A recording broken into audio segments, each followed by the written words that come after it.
ମୁନି ପାରା ତା ପୁଅକୁ ନେଇ ବାପ ଘରକୁ ବୁଲିବାକୁ ଯାଇଥିଲା।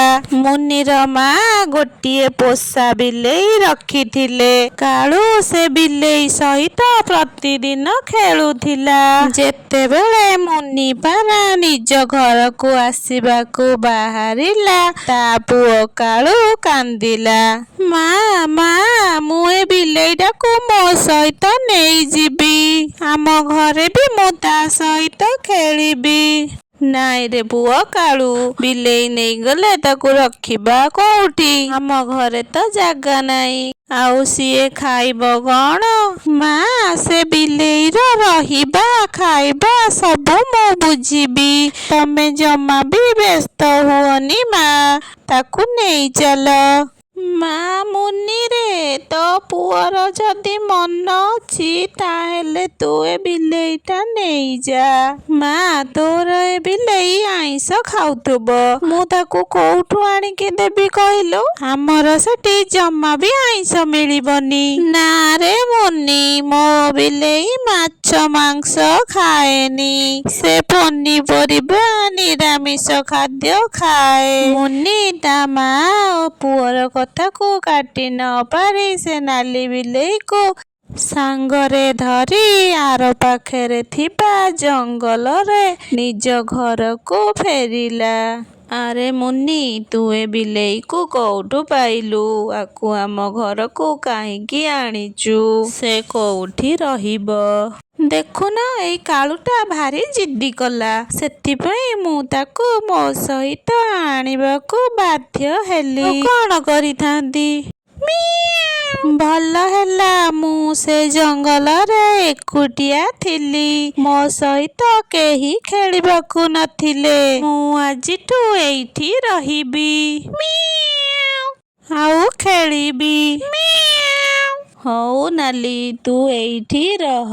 ହେଲେ ମନେ ରଖ, ଚଢ଼େଇ କିମ୍ବା ତାର ଛୁଆ, ତାର ଅଣ୍ଡା ଯେମିତି କିଛି ବି ନ ଖାଉ। ନା ନା, ମୁଁ ତ ମାଂସ ଖାଇବା କେବେଠୁ ଛାଡ଼ି ଦେଇଛି। ମୁଁ ଖାଲି ଫଳ ଓ ପରିବା ଖାଉଛି। ଏମିତି କିଛି ଦିନ ବିତିଗଲା। ଦିନେ ରାନୁ ଚଢ଼େଇ ପାରା ମୁନି ଘରକୁ ଆସିଥିଲେ। ସେମାନେ ବିଲେଇକୁ ଦେଖିଲେ। ଆରେ ମୁନି ଭଉଣୀ, ଏ ବିଲେଇକି ତମେ କାହିଁକି ରଖିଛ? ଛାଡ଼ି ଦିଅ, ଏ ବିଲେଇ ଗୁଡାକ ଭାରି ବଦମାସି। ସିଏ ଆମର ଛୋଟ ଛୋଟ ଛୁଆ ମାନଙ୍କୁ ଖାଇଦେବେ। ଏ ବିଲେଇକୁ ଜଙ୍ଗଲରୁ ଶୀଘ୍ର ବାହାର କର। ନାଇଁ ନାଇଁ ସାନୁ ଅଙ୍କଲ, ବିଲେଇ ମୋର, ମୁଁ ତାକୁ ରଖିବି। ତମକୁ ଯଦି ଡର ଲାଗୁଛି ତମେ ଏଠୁ ପଳାଅ। ହଉ ଠିକ ଅଛି। ଏ ବିଲେଇ ଯେମିତି କୋଉ ପକ୍ଷୀ ନ ଖାଏ, ନହେଲେ ଚିହ୍ନିବୁ ମତେ, ବୁଝିଲୁ? ଆରେ ଆରେ, ତମ ମାନଙ୍କର ତ ଭାରି ସାହସ। ଯାଅ ତମେ ମାନେ ଏଠୁ। ବହୁତ କହିଲ। ତାପରେ ସାନୁ ଚଢ଼େଇ କୁନି ପାରା ସେଠାରୁ ପଳେଇଲେ। ଗୋଟିଏ ଦିନ ଘରେ କେହି ନଥିଲେ। ମୁନି ପାରା ଖାଦ୍ୟ ପାଇଁ ବାହାରକୁ ଯାଇଥିଲା। ବିଲେଇ ଏକୁଟିଆ ଘରେ ଥିଲା। ଯାହା ହଉ, ଏତେ ଦିନ ପରେ ଆଜି ସୁଯୋଗ ମିଳିଛି। ଯାଉଛି ବାହାରେ ଟିକେ ବୁଲି ଆସିବି। ଘର ଭିତରେ ରହିକି ବୋର ହେଇଗଲିଣି। ଏ ଜଙ୍ଗଲଟା କେମିତି ଟିକେ ଦେଖି ଆସେ। ଆଉ କଣ ଟିକେ ଚଟପଟା ଖାଇଦେଇ ଆସିବି ଯାଉଛି। ଏମିତି କହି ନାଲି ବିଲେଇ ବାହାରେ ବୁଲିଲା। ବୁଲୁ ବୁଲୁ ଯାଇ ଚଢ଼େଇ ଘରେ ପଶିଲା। ଦେଖିଲା ଚଢ଼େଇ ବସାରେ ଅଣ୍ଡା ଅଛି। ଚଢ଼େଇ ବାହାରକୁ ଖାଦ୍ୟ ପାଇଁ ଯାଇଛି। ଏହି ସୁଯୋଗରେ ନାଲି ବିଲେଇ ଗୋଟି ଗୋଟି କରି ସବୁ ଅଣ୍ଡା ଖାଇଦେଲା। ଅଣ୍ଡା ଖାଇସାରି ସେ ଜାଗାରୁ ପଳେଇ ଆସିଲା। ଯାହା ହଉ, କେହି ଆସିବା ପୂର୍ବରୁ ମୁଁ ଆସି ଘରେ ପହଞ୍ଚିଗଲି। ନହେଲେ କିଏ ଯଦି ମତେ ଦେଖିଥାନ୍ତା, ତାହେଲେ ଆଜି ସର୍ବନାଶ ହେଇଯାଇଥାନ୍ତା।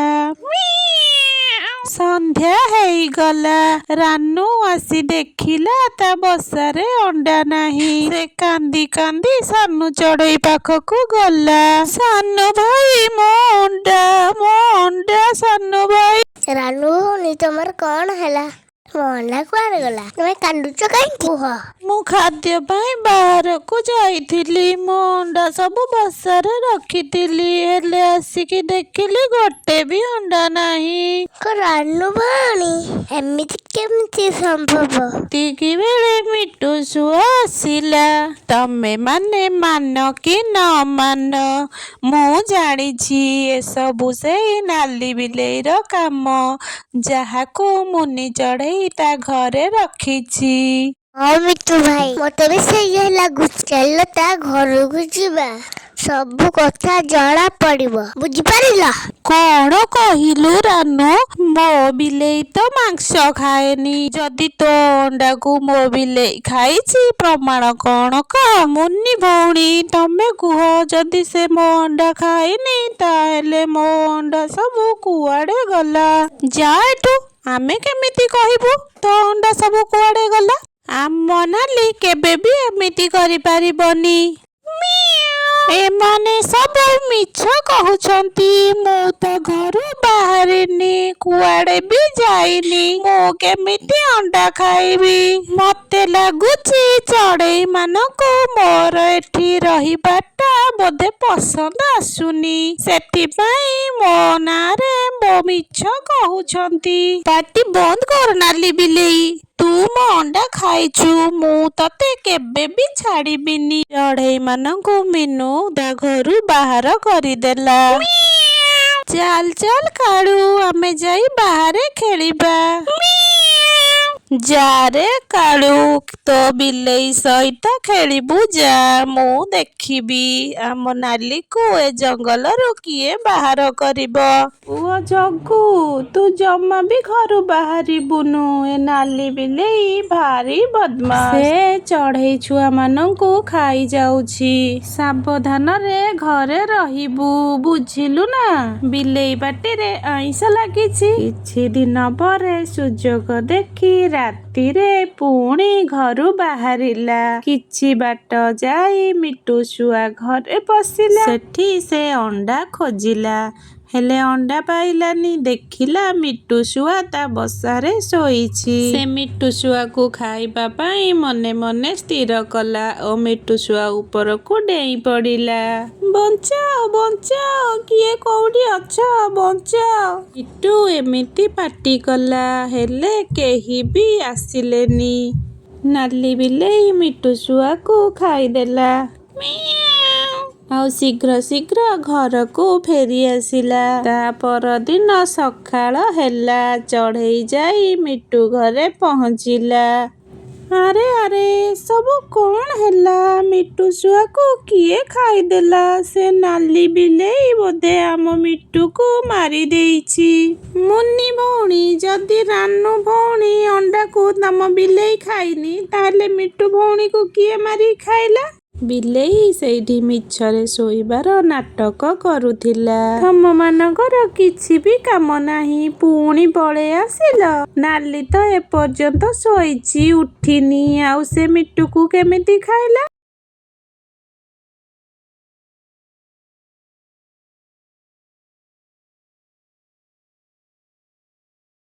ସେଦିନ ଜଙ୍ଗଲର ସବୁ ଚଢ଼େଇମାନେ ଜଙ୍ଗଲ ଛାଡ଼ି ପଳେଇଲେ। ନାଲି, ତୁ ସତ କହିଲୁ, କିଛି ବଦମାସି କରିନୁ ତ ସେ ପକ୍ଷୀମାନଙ୍କ ସହିତ? ତୁ ଖାଇନୁ ତ ସେମାନଙ୍କୁ? ମୁନି ଆଣ୍ଟି, ମୁଁ ହଉଛି କାଳୁର ସାଙ୍ଗ, ତମେ ତାର ମା, ତେଣୁ ମୋର ବି ମା। ମୁଁ ସତ କହୁଛି, ମୁଁ ସେମିତି କିଛି ବି କାମ କରିନି। ହଁ ମା, ମୋ ନାଲି ଭଲ, ସେ କେବେ ବି ଏମିତି କରିବନି। ଆରେ ବାଃ, ମୁଁ ଏମିତି ଲୁଚି ଲୁଚି ଚଢ଼େଇ ଖାଇବି, କେହି କିଛି ବି ଜାଣିପାରିବେନି। ତାପରେ ନାଲି ସେଦିନ ରାତିରେ ପୁଣି ଘରୁ ବାହାରି ଜଙ୍ଗଲକୁ ଗଲା। ବିଲେଇ ସବୁଆଡେ ଖୋଜିଲା, ସବୁ ଘର ଭିତରକୁ ଗଲା, ହେଲେ କୋଉଠି କିଛି ପାଇଲାନି। ବିଲେଇ ନିରାଶ ହୋଇ ଘରକୁ ଆସି ଶୋଇପଡ଼ିଲା, ହେଲେ ତାକୁ ନିଦ ହେଲାନି। ସେ ସାମ୍ନାରେ କାଳୁକୁ ଦେଖିଲା। ଧୀରେ ଧୀରେ ଯାଇ କାଳୁ ବେକକୁ ଧରି ଘଞ୍ଚ ଜଙ୍ଗଲକୁ ଚାଲିଗଲା। ବିଲେଇ କାଳୁକୁ ସେଠି ମାରି ଖାଇଦେଲା। ତାପରେ ଘରକୁ ନ ଯାଇ ବିଲେଇ ସେଇ ଘଞ୍ଚ ଜଙ୍ଗଲ ଭିତରକୁ ଚାଲିଗଲା। ପରଦିନ ସକାଳ ହେଲା। ମୁନି ନିଦରୁ ଉଠି ଦେଖିଲା ତା ପୁଅ କାଳୁ ନାହିଁ କି ବିଲେଇ ବି ନାହିଁ। ସେମାନେ ଠିକ୍ ଜାଣିପାରିଲେ ବିଲେଇ କାଳୁକୁ ଖାଇଦେଇଛି। ସେମାନେ ବହୁତ ଅନୁତାପ କରିଲେ। ହେଲେ କ'ଣ ହେବ, ସମୟ ଆଉ ଫେରେନି।